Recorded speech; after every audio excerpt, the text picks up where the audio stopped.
नमस्कार, मैं आपके साथ रोहित। तो देख लिया आपने, ये जवान जहां युद्ध अभ्यास कर रहे हैं, यहां से पाकिस्तान की दूरी 60 किलोमीटर है और यहीं पर है एशिया की सबसे बड़ी फायरिंग रेंज, जहां पर भारतीय सेना युद्ध अभ्यास कर रही है अत्याधुनिक हथियारों के साथ। धमाकों की गूंज रेगिस्तान के रेत के समंदर में सुनाई दे रही है। बीकानेर का महाजन का फील्ड फायरिंग रेंज पर 130 mm और K9 का वज्रपात देख नापाक पाकिस्तान भी कांप उठेगा, जहां पिछले कई दिनों से देश की सेना के जवान दिन हो या रात भारत माता की जय के नारे लगाते हुए अपना दमखम दिखा रहे हैं। एक बार आप वीडियो देखिए।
देख लिया आपने कैसे भारत की लाल रेत के समंदर में धमाके पर धमाके कर रहे हैं। इसकी गूंज पड़ोसी मुल्क तक पहुंच रही है। लद्दाख के 15,000 फीट की ऊंचाई के हाई एल्टीट्यूड पर चीन के सामने दहाड़ने वाली K9 वज्र का वज्रपात अब सेना द्वारा महाजन के फील्ड फायरिंग में भी देखा जा सकता है, जहां भारत की सेना के अपने तोपखाने का मुंह पूरी तरह से खोल दिया गया है और बारूद के गोलों की ऐसी बरसात आपने पहले कभी नहीं देखी होगी। K9 155 mm की विशेष तोप है, जो पिछले जून और जुलाई में इसे लद्दाख की पहाड़ियों पर टेस्ट किया गया था। अब इसे रेत के समंदर में भी परखा जा रहा है। दक्षिण कोरियन और भारतीय तकनीकी के मिश्रण से इस विशेष तोप कम टैंक को तैयार किया गया है, जिसे भारतीय संस्करण का स्वचालित तोप K9 वज्र नाम दिया गया है। 38 से 40 किलोमीटर की मारक क्षमता वाली ये K9 जीरो रेडियंस पर चारों तरफ घूमकर वार कर सकती है। वहीं 155 mm की 52 कैलिबर की 50 टन वजनी तोप से 47 किलो का गोला फेंका जा सकता है, जो 15 सेकंड के अंदर 3 गोले दाग सकती है।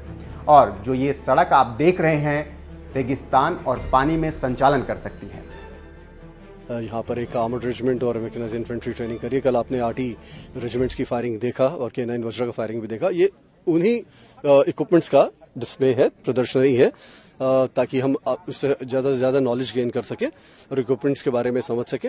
यहाँ पर tank T90 Bhishma, tank T72s, BMP-1s, BMP-2s और आपके पीछे K9 वज्रा 130 mm गन्स। उसके अलावा यहाँ पर इंजीनियर्स के ब्रिजिंग इक्विपमेंट्स और बाकी तमाम टैंक्स के छोटे वेपन्स लाइक NSVT, PKT यहाँ पर डिस्प्ले पर किए गए हैं। आप डेजर्ट वॉरफेयर की बात करते हैं तो आप देखेंगे कि बहुत जगह आपको कैनाल क्रॉसिंग्स का मौका जरूरत पड़ती है, कई जगह रश क्रॉसिंग की जरूरत पड़ती है, छोटे नाले, इन सबको क्रॉसिंग्स के लिए तो अलग अलग ब्रिजिंग इक्विपमेंट्स और क्रॉसिंग एक्सपीडियंस जो हमारे इंजीनियर्स हमें प्रदान करते हैं, ताकि हमारे आर्मर्ड रेजिमेंट्स, हमारी मैकेनाइज्ड फोर्सेस उन ऑब्स्टेकल्स को जल्दी से जल्दी क्रॉस कर सके और एनिमी तक अब जल्दी से एडवांस कर सके और ताकि उनमें किसी तरह का हमें ऑब्स्टेकल्स और रोक ना मिले।